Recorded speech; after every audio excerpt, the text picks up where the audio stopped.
и в этом стаканчике мы видим совершенно одинаковую почву. Вот на этой материнской породе сформировалась вот такая почва.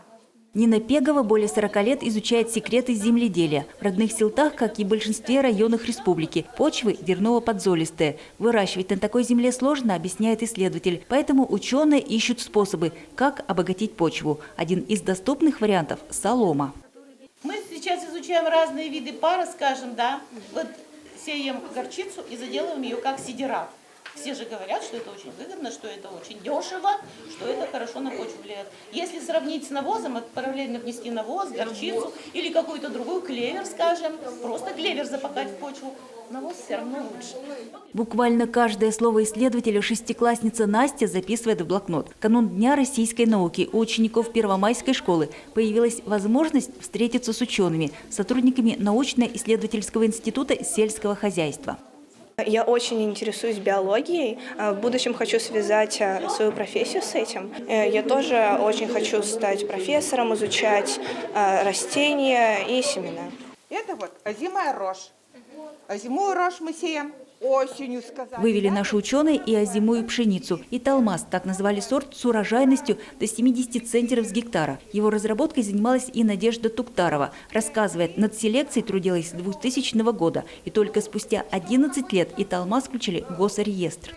Талмас по сравнению с теми сортами, которые возделывались до этого на наших полях, он имеет более высокую зимостойкость, меньше поражается болезнями и дает, как бы скажем, стабильную урожайность по годам. Рыски могут кусаться? Ученые показали школьникам и свою лабораторию. Здесь отрабатываются производственные технологии, в частности, для ветеринарии. Анастасия Осокина практически единственная в России, кто изучает восковую моль. Восковая моль, она прячется от света, поэтому ее особо не видно, но видим, что следы жизнедеятельности есть. В пчеловодстве, объясняет Анастасия, это опасный вредитель. Но на самом деле восковая моль может помочь в переработке отходов. Она способна поедать пластик, а еще бороться с патогенной микрофлорой. Сейчас достаточно на высоком уровне вопрос стоит о том, что патогенная микрофлора невосприимчива к антибиотикам.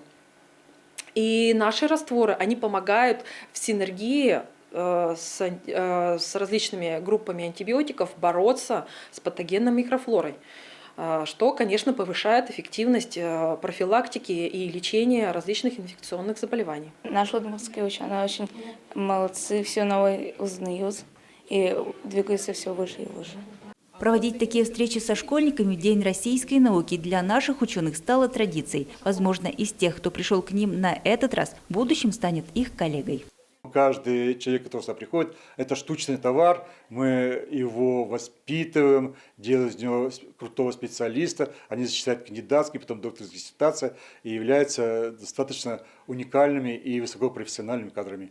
Несмотря на огромный объем работы, почти у всех ученых есть и свое хобби. Так, профессор Леднев с детства коллекционирует самоцветы. Говорит, талисманом для исследователей является аметист. Вот у этих минералов есть уникальное свойство. Когда в кармане вы его держите, вы теряете способность к вранью. Светлана Буланова, Андрей Бусыгин. Новости. Вот группа кварца. Вот этот минерал называется горный хрусталь. Видите, какая прелесть. Это настоящий кристалл, из него выточен шар.